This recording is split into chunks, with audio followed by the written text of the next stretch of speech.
Alfonso, this is Optimus Prime. Transform and roll out.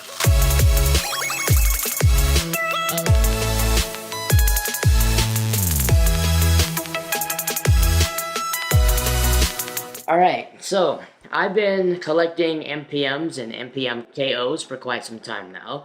And, you know, I've really made some pretty significant changes to my collection in general. My whole desire, my whole vision for what I wanted in a collection completely changed as I kind of got a little older. Well, I got a lot of MPMs now, and I'm going to still be collecting more. But in this video, I wanted to do something a little bit different that I don't do much, and that is a ranking video. My top 5 favorite Transformers MPM/KO figures in my collection. This list I'm going to go over, obviously, in time, it's subject to change, right?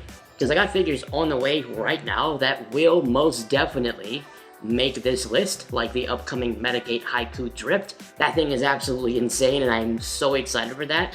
Pretty sure that's going to make the list. But in this video, I just wanted to spotlight a couple of figures that I grew to love just from spending so much extensive time with them. So much so to where I didn't get rid of them in the Great Alfonso Nation Collection Purge of 2021 and 2022. So by all means, let's get into it. Alright, so coming in at number 5, we've got Dance of Death Dino. This guy is absolutely phenomenal.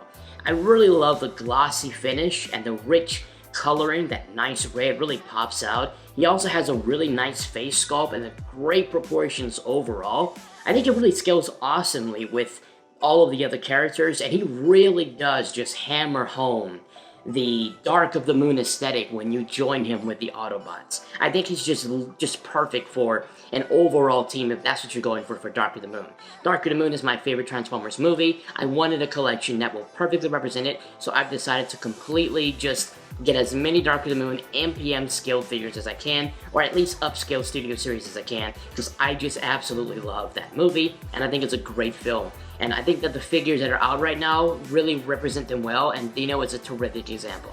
One of my favorite things about him is the dangerously sharp tips and edges on him.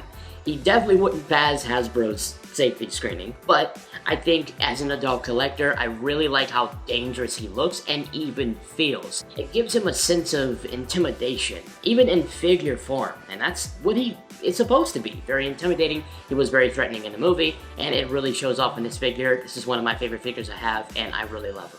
Alright, number 4. This is going to have to go to Zeus, or Zeus Toys Oversized Studio Series 56 Shockwave. Yeah, this is a big boy. He really has a massive presence, and he really dominates any display shelf that you put him on. This guy stands at 13 inches tall, and he would have been much higher on the list, honestly, if it weren't for the horrible QC issues that this guy comes with. His legs are atrocious. You just can't pose him.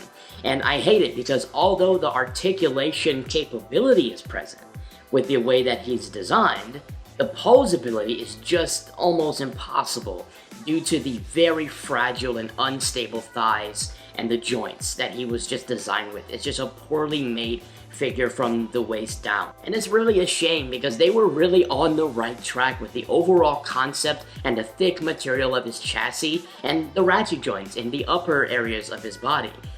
It's just such a shame that this guy could have been so much better, but the quality issues in manufacturing really just turn a lot of people off. And the only reason why I got him despite that is because I know I don't really mess with figures too much, you know, apart from creating content or reposing it on the shelf. I don't transform it. I don't need to do too much to it. So as long as it looks supreme enough, if it's a problematic QC issue, then I might just suck it up, honestly. I would definitely say, though, he is definitely subject to be replaced from any remake of this figure, or even a deluxe 3-0. Please do that. 3-0, that would be great. But you know what? Despite the quality manufacturing issues, it just does not diminish his visual appeal. It absolutely still kills. That red glowing eye, the glowing cannon, the power cells on his back, the scale, the overall sculpt of this guy, being that it's a Studio Series oversized, it's really accurate. It's just, it's amazing. All right, we're moving up this list pretty fast. So coming at number 3, we've got MPM-10 Ironhide. Y'all, this is my boy. There's something about Ironhide that I freaking love. He actually literally is my second favorite Bayverse Autobot for the original trilogy, and this figure fully captures his robust aesthetic. I mean, the largest issue for me with the original Hasbro MPM, because this is the original, this is not a KO, was the shoulder stability issue affecting his posability. But that being completely resolved with the DNA upgrade kit literally just seals my admiration for this guy. And also the kit adds those additional handheld, movie accurate weapons that you can store on his shoulders now, or you can have it in hand, and that really enhances the beefy armed vibe he's supposed to give off as a weapon specialist. The DNA upgrade kit also allows a 2007 Ironhide to serve as a Dark of the Moon Ironhide with those accurate weapons without actually having to remake the figure, because his design largely didn't really change much, which I find to be a good advantage if you want to save some money and want to have a dynamic display ability with one figure. I adore him so much and I miss him in the films. Alright, number 2. We're getting really close and we're going down the list. I gotta give this one to a figure that I immediately fell in love with right when I took him out. I was anticipating right when it was announced, and I ran for it as soon as it became available, and that would be the MPM KO Starscream with the tattoos.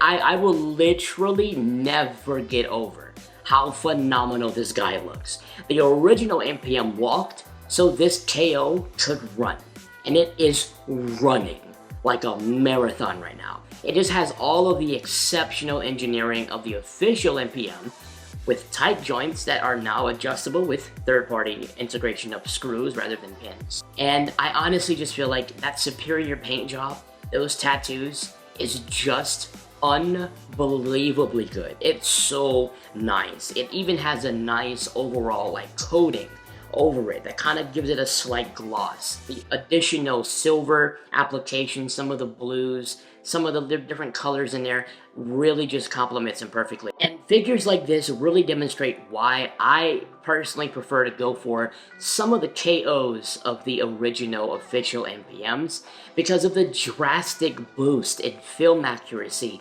with that beautiful, refined splash of paint. And I honestly think this is still the best transformable Bayverse tattooed Starscream that there is on the market. And yes, that's even after that official Revenge of the Fallen MPM reveal. I still think this one looks better, just from the images, but I think it looks so much better.